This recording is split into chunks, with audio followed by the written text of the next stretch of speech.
Hi, I'm Frank that Rugby Girl, and today I'm so lucky to be with the legend Gill Burns. The first thing I want to talk about is what did you do today? I was privileged to be at the World Cup trophy tour in Manchester, which of course is local to me because I live near Liverpool, which is not far away.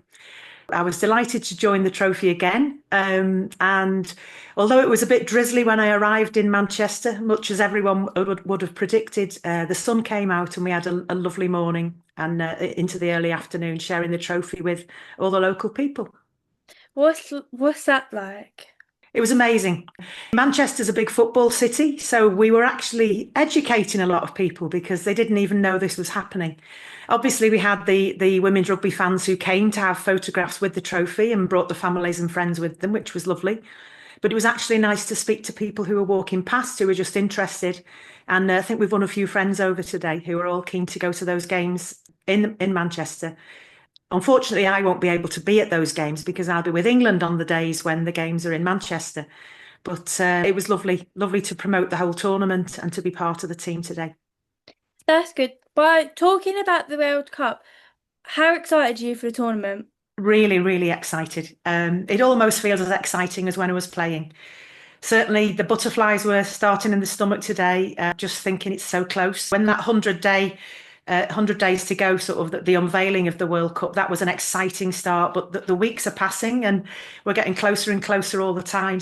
It's a little bit like the anticipation of something when you're playing in the tournament. Not quite as scary because you're not actually going to be playing there, but it's equally as exciting. Really looking forward to it.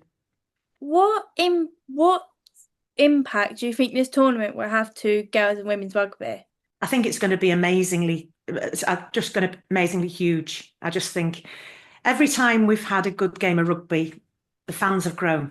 When it was in the olden days, when there was a few hundred watching, the next time we played, there was another 100 more on top of that. Now the fact there are going to be millions of people watching, I know the game's going to grow around the world because of this fantastic World Cup. We already know it's going to be bigger and better than anything that's gone before. I just think the impact this time is going to be amazing. What's it like from your perspective of being a person watching from how women's rugby started to all the way to now? It's been an amazing journey for the game. In my day when we started, we were all fit, we were all multi-talented sportswomen, but we were beginners because girls didn't play rugby. So we were all adults who took up the game. Some at university. I was a little bit older than that. I was 23, but we were all talented sportswomen, but we were learning the game of rugby. The finished product wasn't quite as polished as it was 5 years later. And then 10 years later, I was lucky to have a long career of 14 seasons. So the development in the time from when I started to when I retired was unbelievable. And we were professional with a little p at that point in the early 2000s. But to see the progress that has been made since then, the the professional with a capital P now, the fact that the women are professional athletes, they have time to rest, they don't have to work full time alongside their rugby. The spectacle now is truly world class, and that's why it's good because the professional athletes who are not only skilled but they're fit and they have time to rest. It's going to be great. What would you say to a person that hasn't watched women's rugby before and wants to watch it? What three people would you say for them to watch? It's difficult to choose individual players because we all know rugby is a team. And you can easily pick the ones who hit the headlines, the one who score the tries, the ones who make the big breaks. But there's reasons why these people score the tries, and the reasons why people make the big breaks is because the players around them put them into the space or provide the crossfield kicks or provide the scrummage platform to drive off. To pick three individual players, I think, is very, very difficult. It will be really interesting to see what happens with the foreign teams. Some of the teams I think are going to be at their strongest at this World Cup. Certainly, I think England have got a very tough group with. I think Australia are playing far better than their ranking at the moment. I think America are only going to grow and they're going to be a better team when it comes to the next World Cup. And Samoa are always a big, strong, bruising team who are going to certainly make the England girls know that they've played a hard game. I think England have got a very difficult group. And I think we're going to see the whole of the squad playing throughout those first games. I think John Mitchell will make sure everybody has a turn and everybody isn't too tired. He won't let us know what his first choice team is, I think, until we get to the knockout stages. But if I had to pick three people, I'd probably pick Berner as a prop who really has that something different, who makes those breaks and just gets the crowd on the feet. She provides that exciting sort of forward momentum. I think Alex Matthews from the base of the scrum is a fantastic number 8. Works quietly behind the scenes, is involved in everything, but doesn't take the headlines sometimes. And I think she is truly, truly world class. And I've got to choose Holly Aitchison, who I was lucky enough to teach at school. Holly doesn't take the headlines, but she gives other people passes and kicks, and she makes the players around her look phenomenal. If I had to choose three, Berner, Alex, and Holly. They're very good ones. I would agree with that too. Winning the 1994 Women's World Cup trophy must have been amazing. What was your favourite memory from that tournament on and off the pitch? Well, every memory I've got is based around my photo album. Thankfully, I was the boring teammate who always carried a camera. Days before anyone had camera phones, people say, "Oh, Burnsy's got a camera again." I'm so glad I did have it because I took photographs through the whole of that competition. And my scrapbook, which has got not only the headlines from the newspapers and the things like that in, it's also got the photographs from behind the scenes as well. The thing I remember about that is that the team got together beforehand, being an amateur team, and we said, we need to look after ourselves for this World Cup because we'd stayed in cheap hotels, we'd travelled in, we'd just done everything on a low budget because we weren't funded. But for that World Cup, we all decided we would push the boat out and stay in a world-class hotel. And that hotel in Edinburgh was called the George Hotel. So it seemed fitting to go to the George as we're an England team. And the year previously, the men's England sevens that was competing at that time, which included young players like Lawrence Dallaglio when he was a young lad, they'd stayed at the George Hotel and they'd won that first World Cup, which was in Scotland. We said, let's stay in the hotel that the men's sevens team had stayed in. We think it's a World Cup winning hotel. And we all spent a lot of money on staying somewhere which was far posher than anywhere else we'd stayed before. But it was worth every penny because it worked. We were all comfortable. We were well fed. We were looked after. And that was a great memory that we were staying in a beautiful place. I remember the camaraderie of that team. We were very close as a team. And really at that World Cup, it was the first time that we'd ever really rested players, because in women's rugby up to that point, the first 15 was the first 15 and you only came on off the bench if somebody was injured. So we weren't used to sharing time with the people who were on the bench. During that World Cup, we used the whole squad. For the first 2 games, our wonderful captain, Karen Almond, was rested for 2 matches, and England had never played without Karen. That was a big brave step forward by our coaching team. That was the 3 Steves. Steve Dowling was our head coach. Steve Peters was the front row coach, and Steve Dew was the sort of rest of the forwards coach. The 3 Steves really sort of masterminded our 1994 World Cup win. That must have been amazing. How did you feel about all of that? Well, if you're talking about when we actually won the trophy, it was amazing. When the final whistle went, I can remember collapsing. I was sort of exhausted because for the last few minutes, America were sort of playing really well, and we knew we were going to win if we just defended brilliantly, and we just flogged ourselves. And I can remember when the final whistle went and we knew we'd won, I fell down onto my knees, and because it was at a club side in Scotland, where there was people jumping over the fences to get in and people sitting on roofs watching, and everybody just ran onto the pitch. So there was a pitch invasion. People were hitting me over the head saying, "Well played," and patting me on the back. And I actually had a bit of I thought I had asthma. I couldn't get my breath. I was tired. I was emotional. And we'd just won the World Cup. And I can remember sort of just gasping for air on the floor. and eventually getting to my feet and realizing that the trophy was 30 or 40 yards away amongst the crowd, and literally fighting my way through these people to try and get to my teammates. Joyful.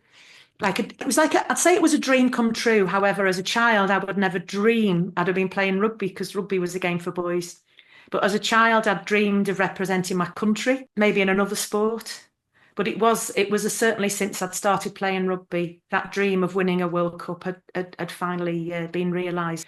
It was a wonderful moment, and the real highlight of my playing career.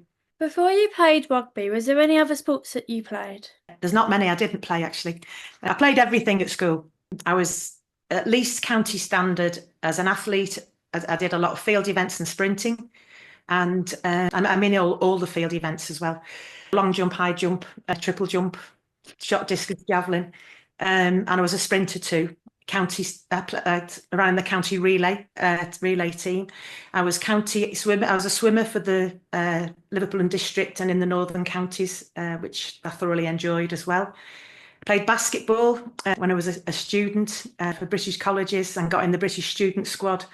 And I was a county hockey player that went on to be in the British colleges wider squad for hockey as well. So I had 4 sports that I was doing well at, but I wasn't doing well enough at any of them that made me want to drop any of the other sports. I carried on doing 4 things, not particularly that well. And I carried on dancing as well, because my mum was a dance teacher.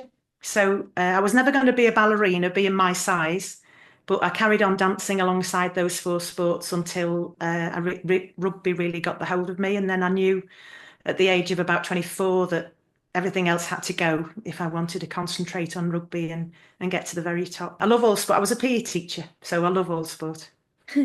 Other than rugby, what has to be your favourite sport? I think probably basketball as the team game, and athletics as the individual sport, because they're very different team and individual sports. And I was lucky enough to carry on doing athletics when I played rugby, because it was sort of during the summer, so I could still I didn't train very hard for athletics, but my rugby training meant that I could still sprint. I was still powerful. So I was able to enjoy athletics alongside rugby, although it was never my number one. It was always good to carry on doing that.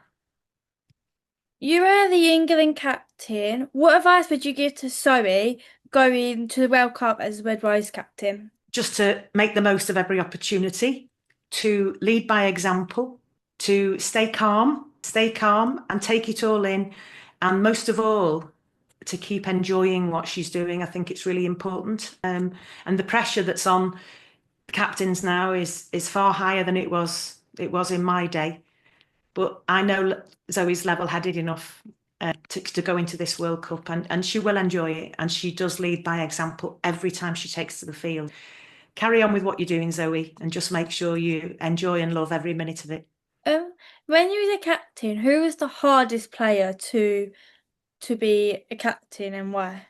Who was the hardest player? You mean the people who we sort of respected and looked up No. to? When you were playing, who was the one that always used to push you and wind you up? When you were captain, who was the hardest person to organise, basically? Who caused you the most problems as captain? Oh, I'd like to say I was lucky enough to never have players who were a problem. We were always very close when I was captain, and everybody played as a team. I can't pick out anybody who was a problem, really. You had a few players who perhaps didn't stick to the defensive pattern sometimes, because they were able to recognise spaces on the field, and just sometimes went off a little bit on a limb on their own, and that was because they were aware of gaps or gaps in the defence, or even gaps in the attack as well. There were a few players who played a little bit off the cuff, but because we were encouraged to keep our heads up and keep looking at the spaces on the field, when a player did do something that wasn't on the game plan, thankfully the teammates would go with them and knew exactly what they were going to do. The game was slightly less scripted than it is today. Just for the nature of the laws of the game at that time meant it couldn't be as scripted as it is now. But I would like to say, for the 5 seasons I was captain, I wouldn't say any of the Red Roses that I played with were hard to deal with. What was your first experience as a captain? Oh, first experience as captain. It was in the 1994 World Cup. I wasn't the squad captain because Karen Almond was our squad captain, but I did captain the first game in the World Cup against Russia. That was an interesting game because we had absolutely nothing. We knew nothing about Russia. There was no social media, there was no internet. So it was just, we knew we were playing this big, strong Russian team who I think were made up with quite a lot of military women. So they were all big and strong and fit, but we didn't know anything about them. So it was difficult to prepare because we didn't know what we were facing. But it was just a case of rallying the troops and reminding them that this was the first time, this is the first game of the World Cup, and we just had to go out all guns blazing and make sure that we got that win. And thankfully, our experience and strength in depth meant that the team that played that day did really well, and we beat Russia well. And the thing I remember about after that game was that I'd spoken to a friend of a friend who could speak Russian. And I said to her, I'd love to speak to the Russian team in their own language after the game. Could you help me? And I'd prepared 2 short speeches, just a paragraph of what I would say if we'd won and what I would say if we lost the game. And I got this friend of a friend to translate it. And straight after the game, my speech was done. Thankfully, it was the winning version of the speech. And I got huge roars of laughter, great rounds of applause. And the Russian coach ran over to me and made me down a shot of vodka, which is what you do in Russia.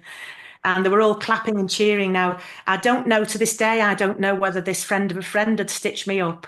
And I'd actually been saying something completely ridiculous, which I could well have been. But hopefully it came across as a thank you very much. We respect you very much. You gave us a hard game.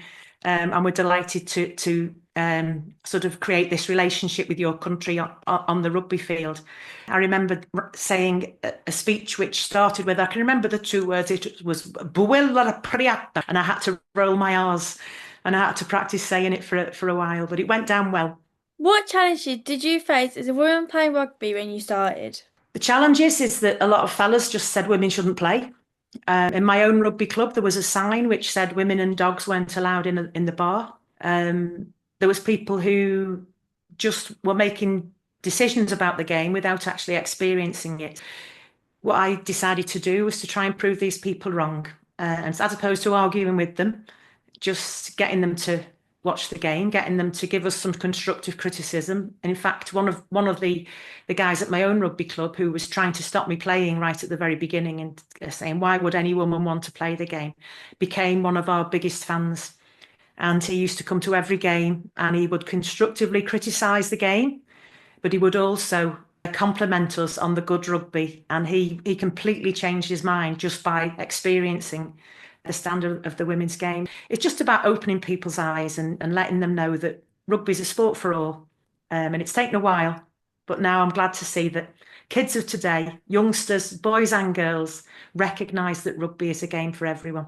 When you look back now, what would you wish one advice you was given when you started playing? Just not to feel upset by any setbacks, any knocks, any nasty things people said.